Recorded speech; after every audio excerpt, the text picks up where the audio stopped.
Il y a plusieurs mois, nous avons vécu un moment crucial de leur vie. Nous ne les avons pas oubliés. Aujourd'hui, nous reprenons de leurs nouvelles. Nous allons retrouver Myrtille, Jonathan et Pascal.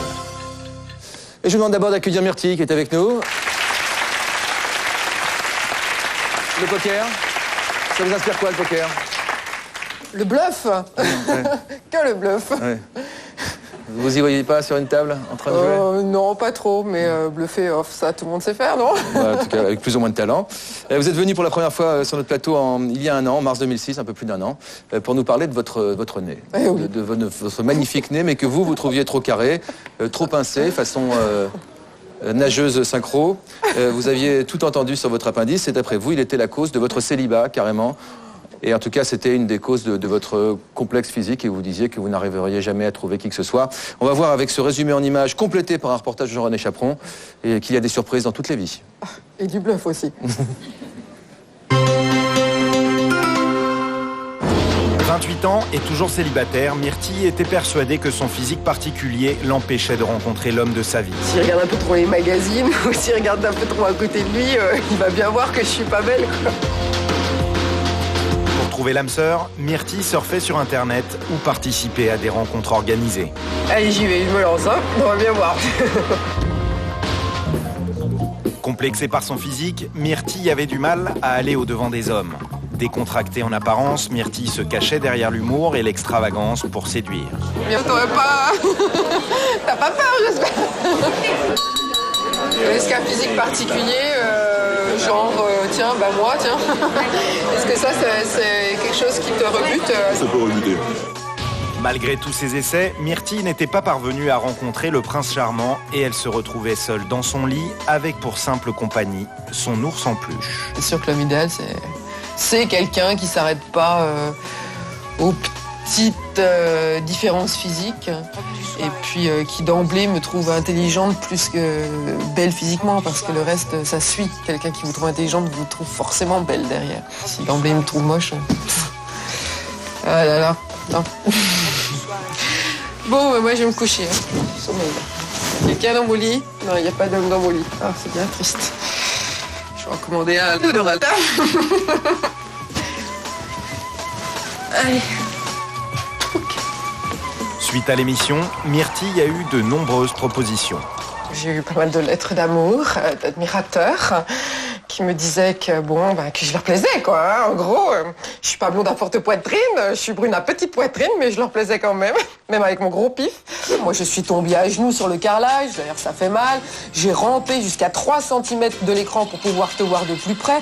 Et là, je vois un magnifique petit bout de femme. Tu es belle, jolie, magnifique. Je suis tombée instantanément amoureuse. Superbe, merveilleuse, rigolote, gaie. Oh là là, un admirateur parmi d'autres, hein, parce que j'en ai reçu, mais...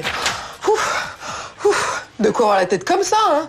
Mais j'étais quand même assez étonnée des témoignages et puis de l'approbation des gens, de voir la réaction des gens. Je m'attendais vraiment pas à ça, quoi. Puis j'ai vu que je pouvais donner de l'amour et puis surtout en recevoir, quoi. Donc ça, c'est sûr que ça m'a plu. J'ai fini par rencontrer un crapaud, mais il est vachement beau. Et maintenant, c'est un scoop. J'ai un amoureux. Son prince charmant, Myrtille l'avait sous son nez dans le club de sport qu'elle fréquente. Mais il lui aura fallu tous ces témoignages de sympathie pour qu'elle trouve enfin le courage de l'aborder.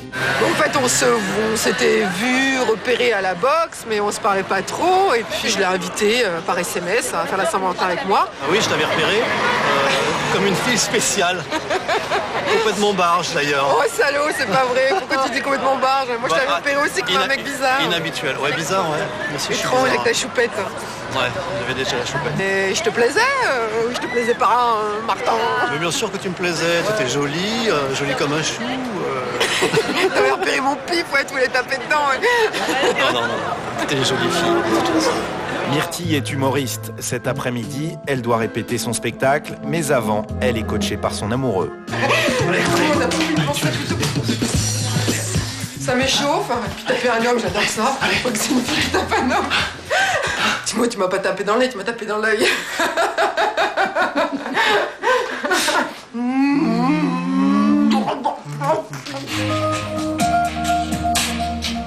Myrtille est tellement fière d'avoir un amoureux qu'elle n'a pas hésité à l'intégrer à son spectacle.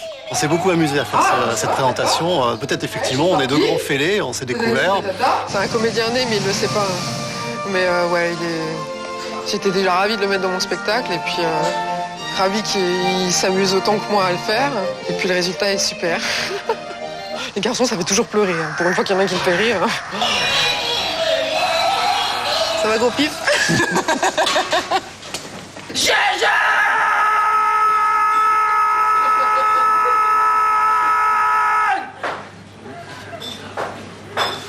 T'envoies les 2 tonnes de figurants pour la scène de pluie. Même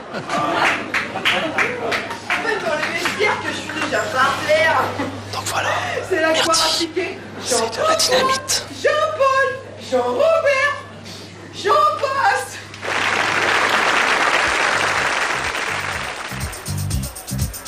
Après le spectacle, dorénavant, Myrtille ne rentre plus chez elle toute seule, mais avec son amoureux. Alors heureuse? Ouais, écoute, avant, tu vois, je dormais avec tous mes nounours. Maintenant, j'ai un vrai nounours pour dormir dedans. là t'es...